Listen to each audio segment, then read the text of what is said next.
High school has been eventful, to say the least. Everyone has their good and their bad moments, and looking back on it now, I really wish I would have focused more on the positives. First, I want to talk a little bit about my best friend, the one I had before Alika came into my life. Her name is Kenny. Kenny and I met in middle school. We were both in 7th grade, and when we first started hanging out, we seemed to have a lot in common. We bonded over the fact that nobody else seemed to like us, so we probably pushed away some people that could have potentially been great friends to us as well. But then the summer after sophomore year came, and her grandma developed a tumor in her brain, and so she and her mother moved down to Florida to help take care of her grandma. Kenny leaving put me under a lot of stress. My best and pretty much only friend was gone, and I didn't know what to do with myself. But it ended up turning into a really good thing for me. I had to step outside of my comfort zone and put myself into situations I otherwise would have shied away from. The first day of junior year, I talked to a girl I barely knew and didn't really like very much at the time, and that was Alika.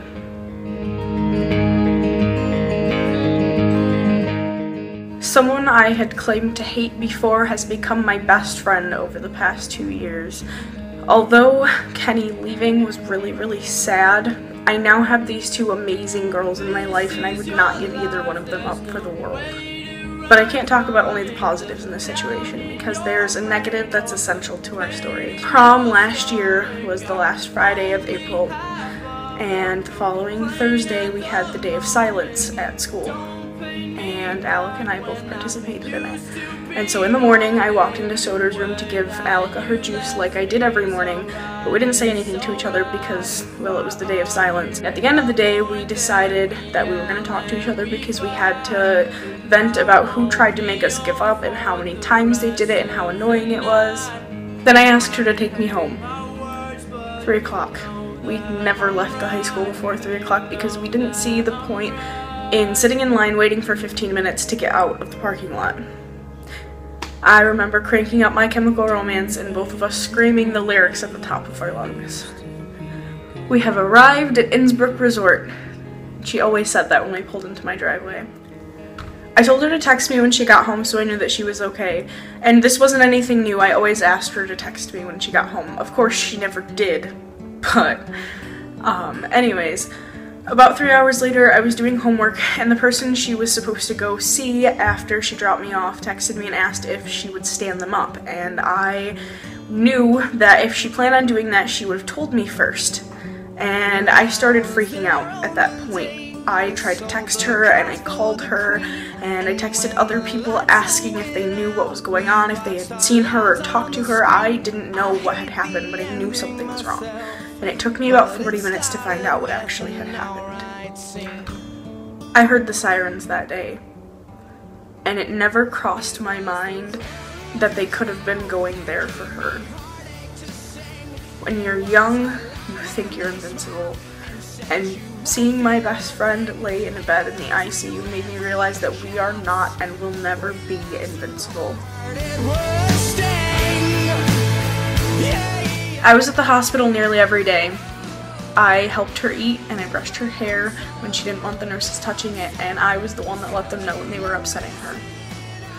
To this day, I do not understand why it was so important for that man to get where he was going 4 seconds faster than the person in front of him. I don't see how it's fair that she should have died and he walked away without a scratch. 1 year and 8 surgeries later, she's doing great. All that time spent in the hospital and put up in the house over the summer brought us so much closer together. She gives me strength, and she's such an inspiration to me. She shows me that it's okay to be in pain, but it's not okay to give up. She is the definition of courage, and she's the definition of determination, and I cannot wait until August to move up to Alma with her and start our college life side by side.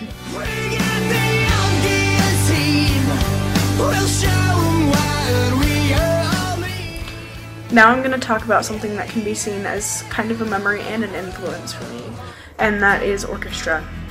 I have been playing viola since the 5th grade, and I've known Mr. Hostler since 6th. Being in orchestra more or less changed my life. I've always had a passion for music, but that class really brought it out of me. I didn't get too serious about playing until about sophomore year, and that is when everything seemed to spiral downhill for me. The orchestra room became my safe place. Every morning I dreaded going to school, but knowing that I had that class first hour and I got to be around those people lightened it a little bit for me. I turned to playing and practicing to drown out the constant noise. Hostler saw that I was struggling, and one day I pulled him aside and I said, I know I don't always have the best attitude in class, but being here saves my life. It's so helpful for me and it gets me through every day. Thank you so much for doing this. You have no idea what it means to me. Our relationship went downhill after that. I really wish that I would have appreciated him more when I had the time to. Going on to the memory part of that, this one is kind of fresh. This past Thursday we had our last concert. Before I went on stage I told myself, you cannot cry, this is not your last orchestra concert, it's just your last orchestra concert here. You're going to college and you're going to be in the orchestra there and it's going to be okay, you cannot cry. But then my mom wanted a picture of me on stage for the last time. After everyone had already gone off stage, I stood there for her to take her picture, and then when I turned around to walk off stage, I stopped and I started crying. And the only thing that was going through my mind is, I've been doing this for 8 years, and this is the last time I'm going to stand on this stage with these people, with this director. I was scared. I didn't want to walk off the stage. I didn't want that to be my last time. Okay, going on to another memory. Over the summer I went to Warped Tour with my boyfriend and my mom, but Alika couldn't make it because she still couldn't leave the house yet. So we stood in line to meet the lead singer of the band she wanted to see most while she would have been there, and that is Cute Is What We Aim For. When we got up to the front of the line, we asked him if he would make this little video for her, just saying, hey, sorry you couldn't make it, I hope to see you next year, and he said he would. So here it is. Yeah. Alika, I'm sorry you couldn't make it. I hope you recover fast. I hope you feel better. You got some great friends. So we thought it was really cool that he decided to do that for us, and it was really loud in the background. There was a band playing on the stage right behind us, so sorry if you couldn't hear it very well. Warped Tour was one of the most amazing experiences I've ever had. I got to see my two favorite bands play that day, and I got to walk around with people I knew were just like me. And it's so amazing being at places like that, like Warped Tour, JFAX, Comic-Con, for people who like different things. It's so cool to be around people who you know have the same interests and quirks as you, so you don't feel as alone in that kind of thing, because sometimes things are really, they seem weird to other people that you are around normally, so being in a place where everyone thinks that's cool is a really, really cool experience.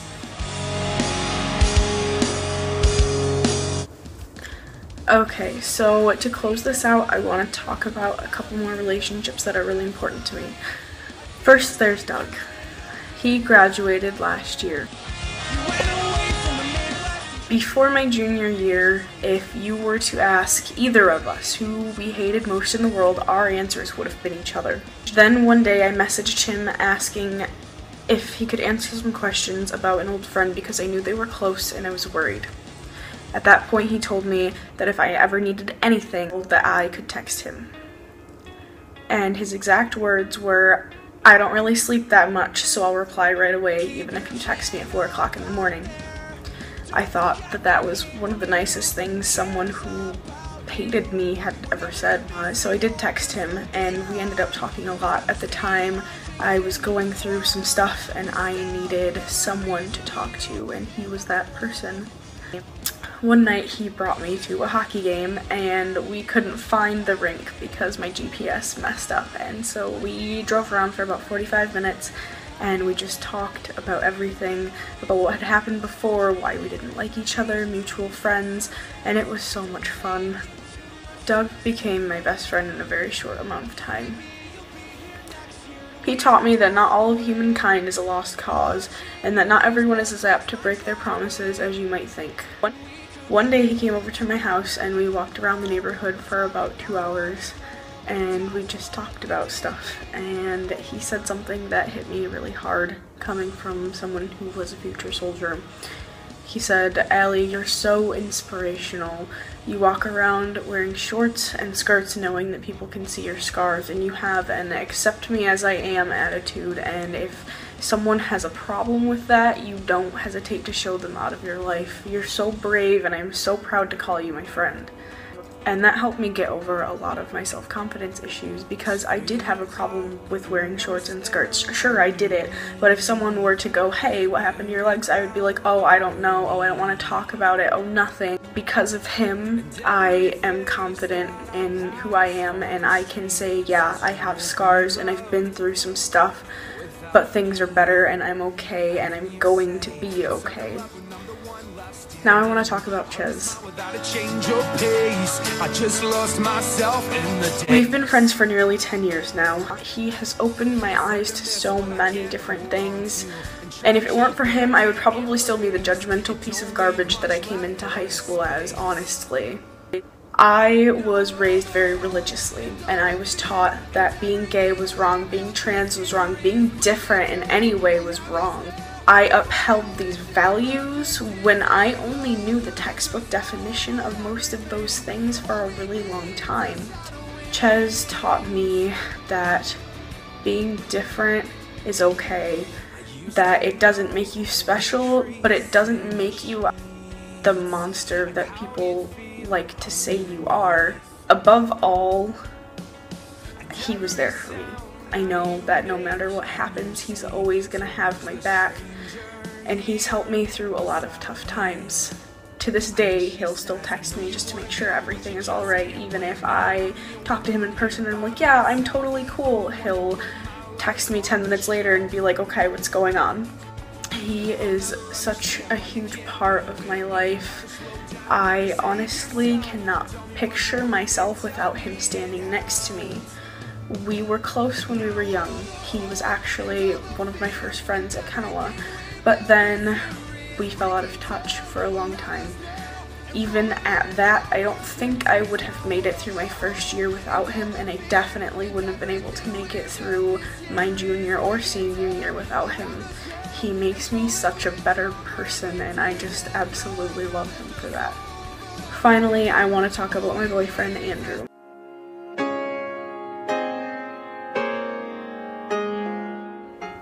If it weren't for him, I definitely would not have seen Alika as often as I did when she was in the hospital. He's the one that brought me almost every day, without question. Our relationship started out a little bit odd.